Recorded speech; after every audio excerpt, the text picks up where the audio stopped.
Hi everybody. So I am hanging out here with my buddy Kluwani, and I wanted to talk to you guys about all this crazy stuff that's been going on with the wildfires out west. That's obviously been interesting for us, and something I think we're going to have to deal with more and more. But what's interesting is I know you guys know that we are obviously always out in the middle of nowhere, and we cook as many meals as we can. We cook on a fire. So every year, this seems to happen more and more, that wildfire season kicks in. Most of the year, we cook our meals fine on a campfire, and then wildfire season kicks in. And really, I'm going to get a little I don't know, just bear with me, but what's a nice term for it?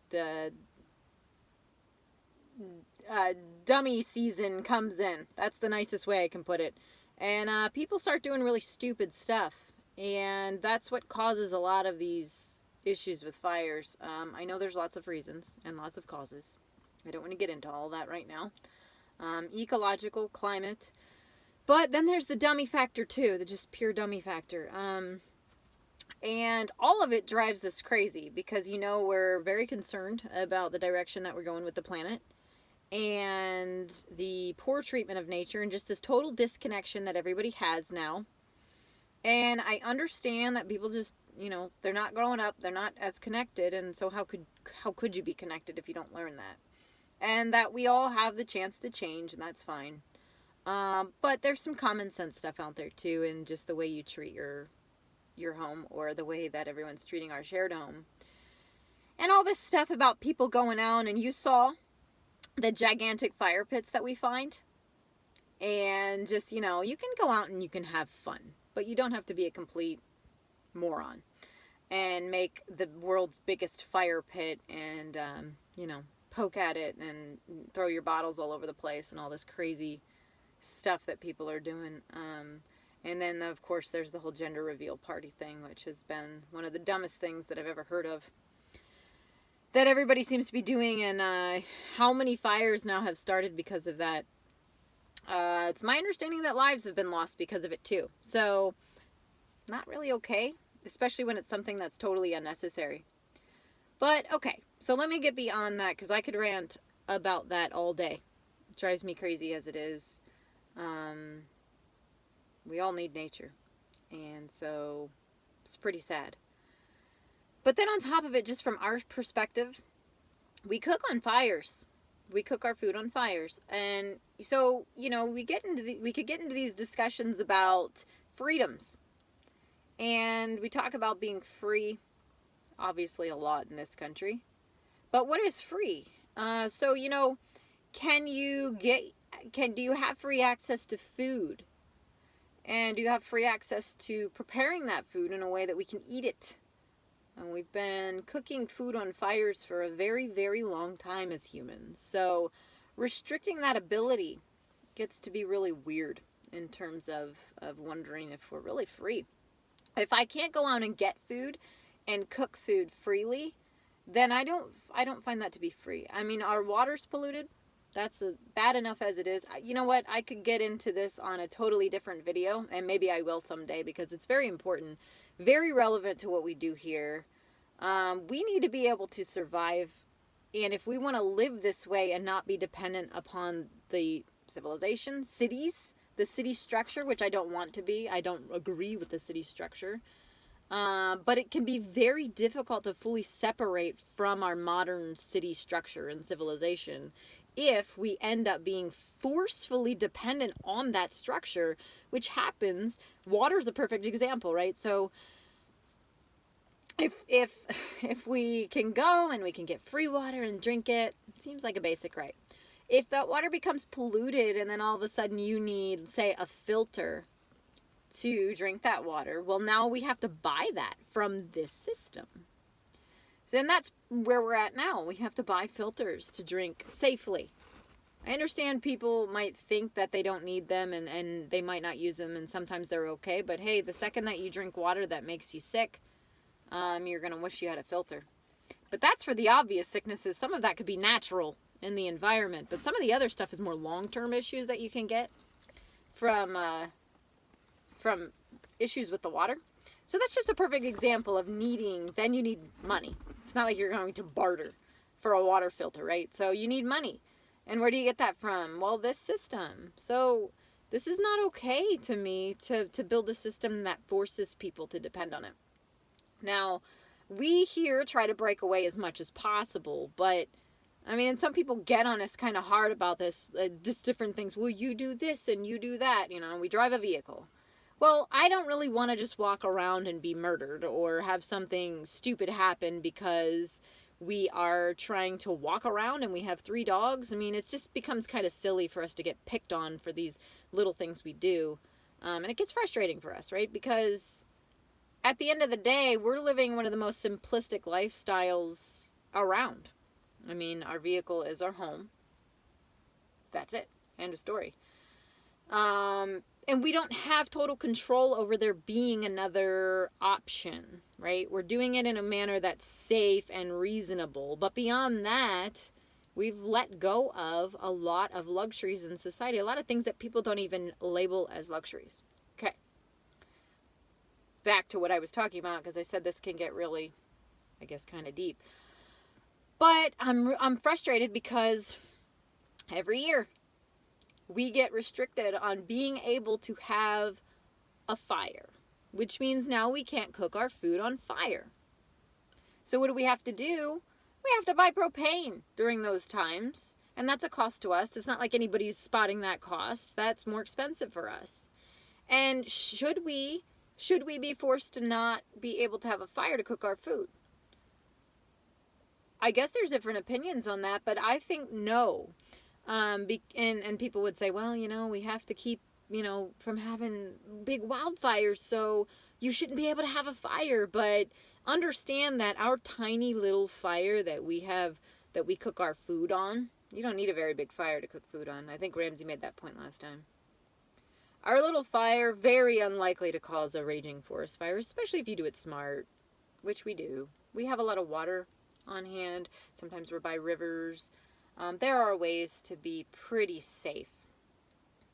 So we get restricted in our ability to cook our food. But now, and this is what I needed to get to this quicker, but sorry about that. But now the latest thing has been that I've heard that in California, the national forest, the public lands have been closed off. And so this is the next big thing for me that gets weird. And again, people would come in and say, well, hey, what do you expect, right?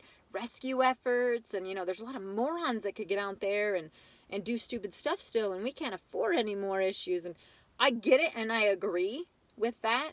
But just like any issue like this, does that really solve the issue at this point? And what happens is people like us, again, get restricted. Now we can't go on public lands at all. And that's kind of a part of our lifestyle. So now it's not free to get access to food. There's a lot of areas where food, not just meat and hunting, but there are foraging areas too, especially the popular commercial level foraging goods, where you're required to pay for that stuff. Okay? 2, you can't cook the food. 3, now the public lands thing. And this is the thing that scares me a lot, and I just wanted to talk about it with you guys to get you thinking about. This is kind of the stuff that we deal with, and I think this is a little unique for us because not everybody that's out there living on the road in RVs or vans or whatever, they go on public lands, sure, but they may not. I mean, sometimes if you're not full time, or they may not be as dependent on the public lands, or they may be maybe in a city setting more often than us. But you know, we try to be out as often as possible, because a part of this lifestyle is to be in nature as much as possible. I need nature. I think we all do, but some of us forget. But being disconnected from nature is it's terrible for us all. And I need to be out there. And so it scares me a lot about what our future might hold. It just shows you that public lands are not what a lot of people think. They're publicly accessible, but it's not necessarily belonging to you and me, right? Which, duh, we know that. It belongs to the federal government. And just like the natives have experienced. They can kind of do what they want with it. And most people don't think too much about it because it's been publicly accessible, no big deal. But society changes, and we are in a time now where changes happen crazily fast, and we've got a lot of big changes coming. So it scares me. What could happen with the public lands? Could they just be, taken out from underneath of us? It's happening every day, I guess, with land grabs and things, which is, state transfers and minerals are found, and so there's all kinds of crazy stuff there. But the checkerboarding of the forest, yada yada. But beyond that, it's just, look how fast that we can get closed off lands. And again, people will say, yeah, but this is for a good reason. Well, should we be closed off of it? I don't know. I mean, feel free to discuss it, guys. I mean, let me know what your thoughts are.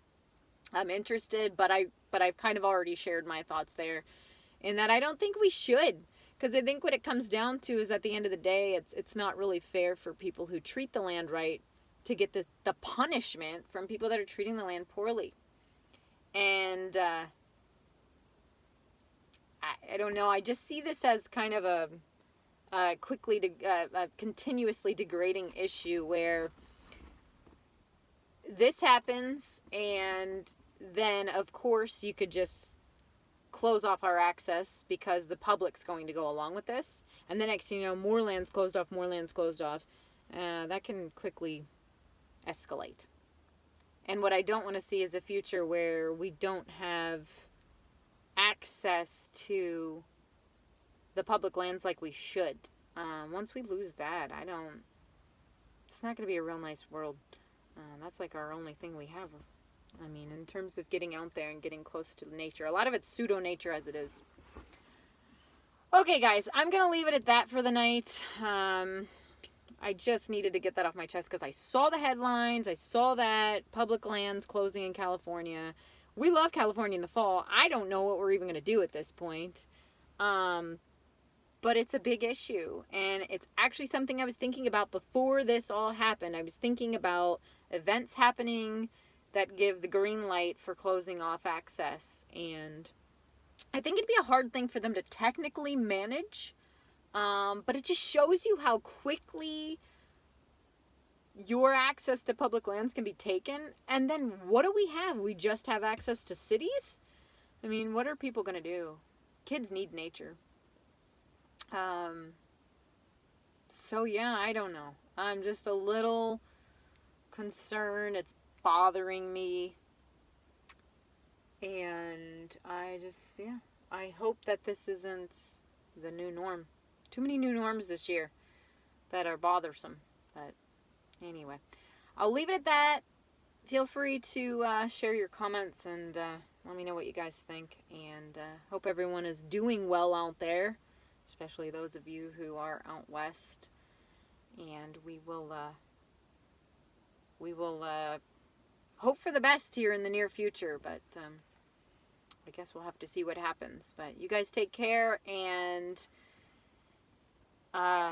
keep us posted on what's going on, because we'll be moving around out here too, and we'll be kind of climate and fire refugees here, I fear. But hopefully things will settle down and we can find a good spot to continue our wonderful life in nature, as long as that lasts. But it's getting dark here. I think I'll end that for the night. I'll see you guys next time. Bye, guys.